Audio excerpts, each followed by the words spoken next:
Bom, queria primeiro dar os parabéns para essa mesa, para os organizadores, Lívia, Samuel. A diversidade está aqui, né? Representada, evidenciada, diferente. Eu tinha uma pergunta para a Marta, muito específica. Você falou, porque a gente está aqui discutindo conexões políticas públicas e conexão acadêmica, mas eu queria saber um pouquinho mais sobre como é que as próprias comunidades tradicionais na Colômbia, as que plantam coca, que produzem, né, os seus chás e as suas receitas, como é que elas participam, se elas participam, e de que maneira elas participam desse debate, se elas também estão incluídas nessa discussão, porque você falou um pouco, né? E, bom, continuando só um pouquinho mais, aí um pouco mais para a mesa, eu acho essa discussão que você, Espírito Santo, radicalizou sobre se deve ou não deve patrimonializar, você pegou pesado, né? Para que patrimônio, para quem patrimônio, né? O que isso traz de ganho, e que, de alguma forma, eles tinham falado também, quer dizer, em que medida, como é que se fazem as seleções, né? Quais os critérios, né? Eu acho que isso é um debate super atual, né? E eu acho que eu fico me perguntando como é que se pode, como é que a universidade pode contribuir, né? Para não ser...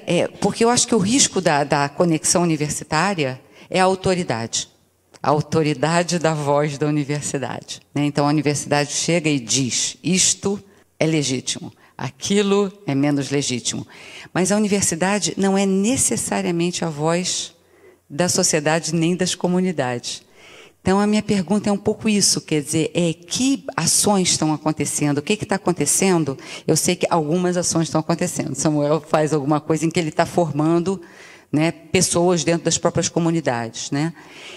Mas, por exemplo, no museu, você diz, a gente tem que desenvolver maneiras de envolver a comunidade, né? O que é que vocês estão fazendo nesse envolvimento com a comunidade? Que é um envolvimento difícil.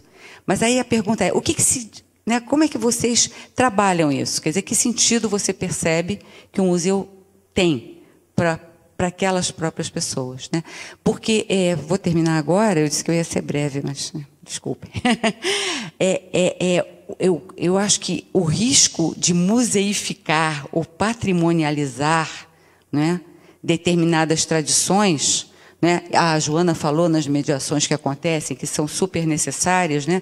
Mas como é que a gente trabalha com alguma coisa que tem uma legislação, tem, né, parâmetros de patrimônio, que é alguma coisa que tem regras? Eu tenho uma experiência de uma aluna que está trabalhando com alguma coisa que me lembrou muito o trabalho dela, que é a Rede Vitovida, no Rio de Janeiro, que trabalha com ervas.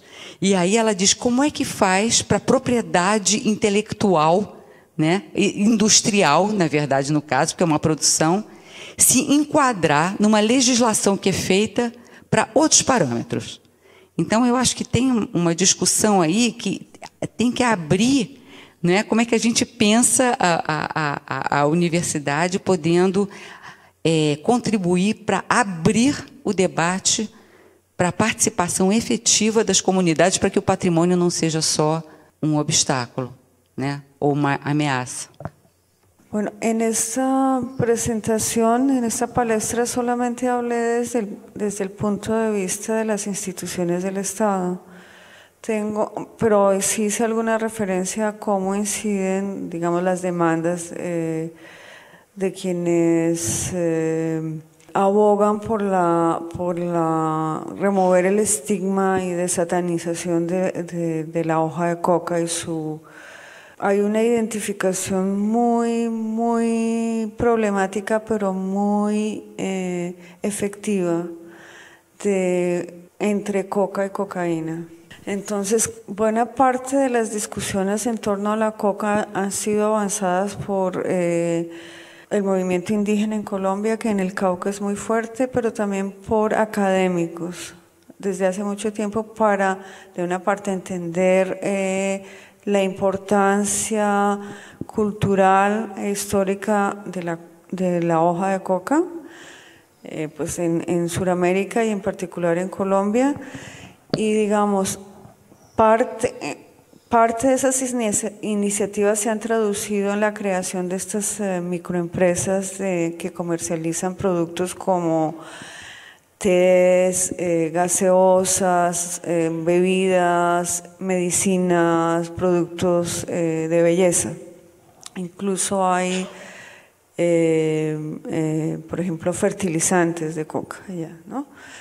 Entonces, lo que hice ahora, como ya dije, es mirar la parte de las contradicciones y tensiones entre esta digamos, provisiones institucionales y constitucionales de incluir otros saberes digamos, en el acervo de la nación frente a las políticas antidrogas nacionales e internacionales.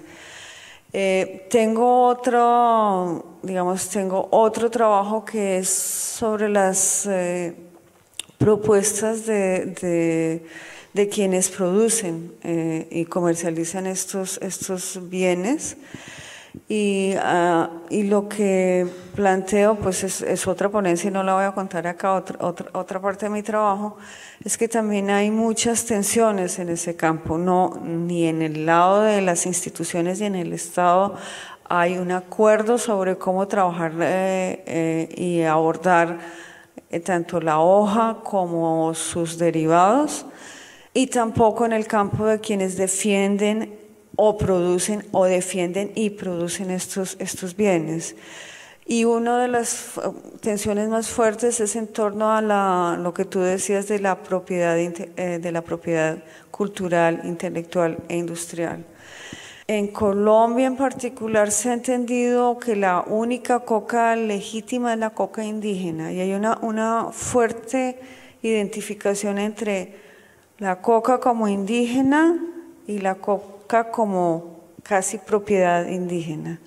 Pero ¿qué quiere decir eso? Quiere decir que tiene una procedencia, que es una planta nativa y que ha sido usada por grupos indígenas durante mucho tiempo, y que solamente los indígenas tienen derecho a usar el nombre coca, a producir y a tener beneficios con esos productos, o quienes más. Y como todos estos productos están sobre todo enfocados a mercados urbanos de gente no indígena, ¿qué papel cumplen los no indígenas ahí? Y hay muchas, digamos, disputas alrededor de eso. Esa es una contestación breve, pero pues tengo un texto ya elaborado sobre ello. Muchas gracias por la pregunta. Bom, acho que isso que a Ivana colocou realmente é sempre um desafio, né? Essa participação das pessoas, envolvimento também no processo. A gente lá tem a primeira versão da exposição e, na verdade, sim, a escolha dos temas, a questão do uso de objetos, né?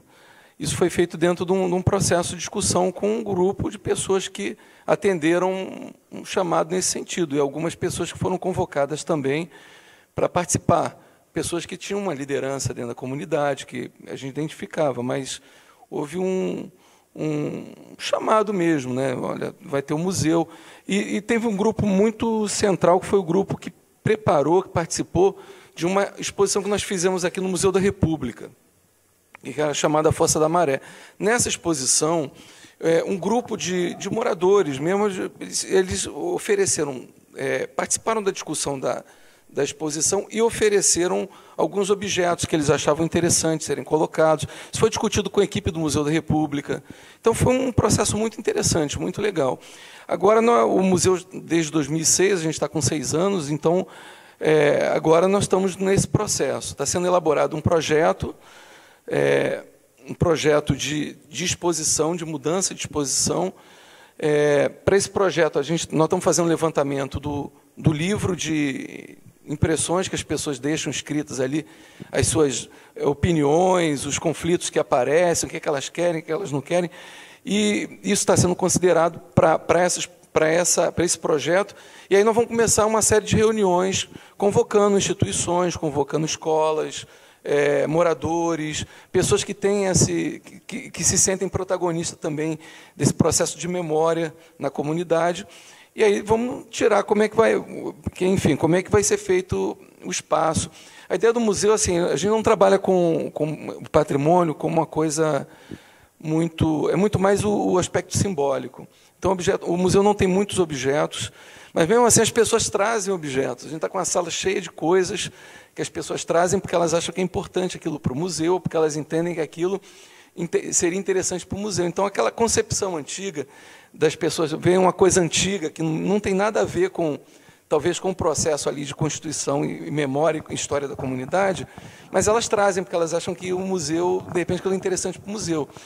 Então, agora, nesse processo, que a gente está começando agora, em outubro, deve realmente fazer um primeiro fórum, que é uma reunião grande, a gente vai discutir isso e vamos também eleger os tempos que a gente precisa mudar, porque esses tempos eles são mutáveis e que objetos a gente pode estar trabalhando para colocar. Por exemplo, as pessoas querem muito o rola.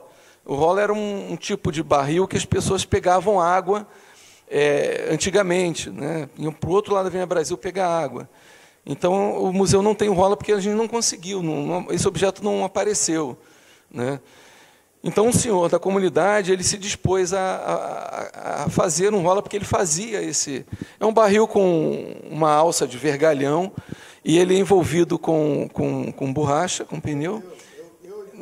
Então, e aí você puxa esse barril. Ele tem um significado muito forte para as pessoas. Então, assim, a ideia é um pouco nesse sentido. A gente acha também que musealizar, que selecionar, isso tem que ser um processo participativo, e que isso não é o essencial.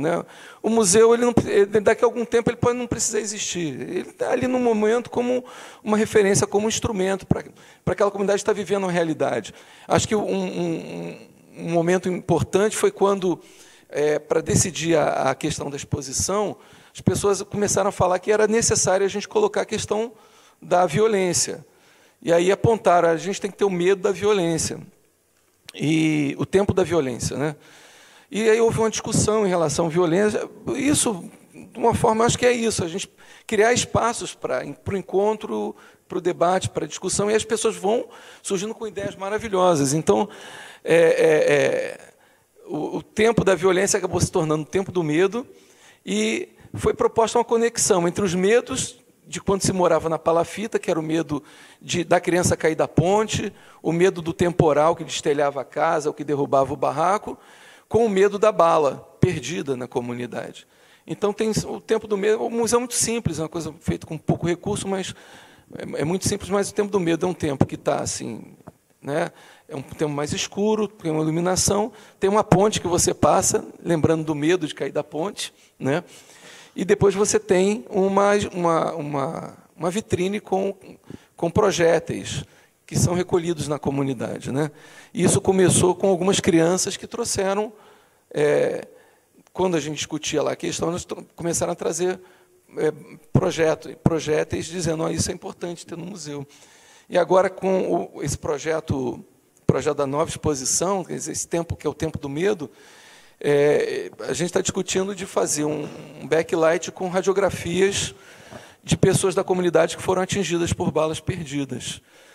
Que isso foi a ideia de um pai, de um menino que foi atingido, e ele chegou lá no museu com radiografia, disse, olha, isso aqui é um absurdo, tem que botar isso aqui no museu para as pessoas verem. E ele foi o doador da primeira radiografia, que vai estar compondo o tempo do medo, e isso a partir da discussão com a comunidade que a gente vai fazer. Quando eu digo comunidade, é um grupo da comunidade, é um grupo de pessoas, não são os 140 mil moradores, são as pessoas que dispõem a estar discutindo isso. Enfim, eu acho que é um desafio, esse desafio é permanente. E se um dia a gente achar que museu... Porque o museu é uma coisa perene. Patrimônio, eu compartilho um pouco dessa ideia. Eu acho que a gente está numa sociedade muito dinâmica. Eu tive em São Luís, algum tempo atrás, falando da experiência, vi lá o pessoal fazendo roupa de Bumba Meu Boi com CD de computador, assim na roupa, com pet, com... Quer dizer, a gente está vivendo um momento de dinamismo também. Então, eu acho que é importante isso, mas a gente também tem que entender que as coisas, às vezes, elas têm uma função, depois elas não têm. E a gente não pode querer também engessar as coisas, né? Elas estão dentro de uma dinâmica da própria sociedade. Então, a gente precisa ter muito cuidado quando a gente trabalha com a questão da cultura. E o que nos dá uma tranquilidade é poder trabalhar isso com quem está fazendo, com quem está participando, com quem está pensando, com quem está, de certa forma, consumindo também, né? Enfim, eu acho que é isso, e são muitos desafios, né, que a gente tem aí, mas a postura é essa, acho que é tentar fazer isso de uma forma participativa, aí a gente tem menos risco de errar e de fazer besteira. Não, isso é uma decisão de um processo social, exatamente essa decisão, assim como é decisão de um processo social, a atribuição do patrimônio. Isso é uma construção, ele não surge, não brota, né? Você constrói socialmente num dado momento em função de determinadas questões. E, nesse sentido, eu sou completamente favorável à construção do patrimônio cultural e material. Não pelos motivos... Preocupada com tudo que o Antônio está... Porque, exatamente, e por isso o instrumento do registro, entende, Antônio? Porque o instrumento do tombamento era aquele que estabelecia o poder do Estado sobre o imóvel e a perenidade, entre aspas, né, daquela construção, porque ela é passível de intervenções físicas para a sua permanência, enquanto patrimônio cultural de natureza imaterial não é passível. O máximo que o Estado ou qualquer alguém pode perenizar é a documentação sobre ele, se souber guardar bem, né? Além de tudo, se souber guardar bem. Então, por isso que a produção do conhecimento no processo do registro e a documentação, o trabalho de campo é fundamental, né? E o instrumento do registro, no caso brasileiro, prevê revisão, inclusive, em 10 anos. Já prevê que aquilo pode, por uma decisão, que, aliás, acabou de ser tomada lá, o Tambor de Minas, no Maranhão, eles não querem, não continuaram e acabou. Se a gente quiser ter alguma coisa, é documentação e museu, ponto. Os seus praticantes decidiram que aquilo não ia adiante, acabou. Então, o que a gente pode fazer no PCI, pensando na atribuição de sentido como processo social permanente, né, é exatamente pensar numa política de inclusão, de cidadania, de democratização. É nessa medida que ele pode atuar. E não se faz isso com mediação, seja de gestor público, seja de acadêmico ou pesquisador, sem legitimidade da comunidade, no mínimo, ou a própria comunidade, entendeu? Você não consegue fazer isso descolado porque daqui a pouco está banido ou vira um patrimônio fake. E é nesse sentido que eu falei da folclorização muito bem intencionada, construída, envolvendo uma série, né, de pensadores e gestores e projetos. Esse livrinho que você se referiu, do Jongo, publicado pela Dona Maria de Lourdes Borges Ribeiro, foi publicado pelo então Centro, a Campanha de Defesa. A tiragem dessa série Cadernos de Folclore Brasileiro era de 10 mil exemplares. A gente não consegue hoje fazer um livro com 2, 3 mil. Era um negócio feito para entrar no processo. E tinha um longo e construído projeto de relação com o processo educacional, que alguns colegas, Lígia Segala entende muito bem, e outros tantos que estão estudando, que era construir essa ideia. Agora, como é que a sociedade, com todos os seus instrumentos, né, e movida pelo poder do mercado, e agora de um mercado global, com milhões de pressões, como é que ela se comporta nesse processo e o que ela consegue incorporar e redesenhar? Então, esse desafio está posto para todos nós, né? Então, eu acho que abre-se uma... Você perguntou sobre os critérios. A gente tem grandes espaços para circular. É um decreto? É. Ah, é autoritário um decreto? É é autoritário, foi criado por um decreto, né, que tinha a base lá na formulação da Constituição, que é esta, né, a Constituição Cidadã de 88. O decreto regulamenta um conceito que a Constituição Federal nos dá, de ampliação do conceito de patrimônio. E é nesse bojo que vem o registro. E ele vem exatamente como pretendendo, ou com o que está escrito, agora o que você falou, o que está no papel, não quer dizer nada, né? Depende do sentido que eu dou para a palavra que eu leio. O sentido está na prática, está em processo, está em todo dia. Não só no patrimônio, como nas nossas práticas de operação. Então, eu acho que nós temos espaço para reconstruir, para muito além de uma cristalização, e devemos superar os inúmeros conflitos que Joana levantou aqui, que eu acho que é mesmo, né? A gente tem uma visão de que o Estado é isso, e vai ficar. Ora, o Estado também é uma construção, como o governo é uma construção social, a gente vota. Não é isso? É limitado? Tem milhões de problemas? Tem problema desde custos de campanha até... Tem, e a gente está aqui para rever esses espaços. E aí, sinceramente, tanto o locus do Estado quanto o acadêmico é um locus extremamente privilegiado e que tem um compromisso, eu acho que muito grande nesse processo de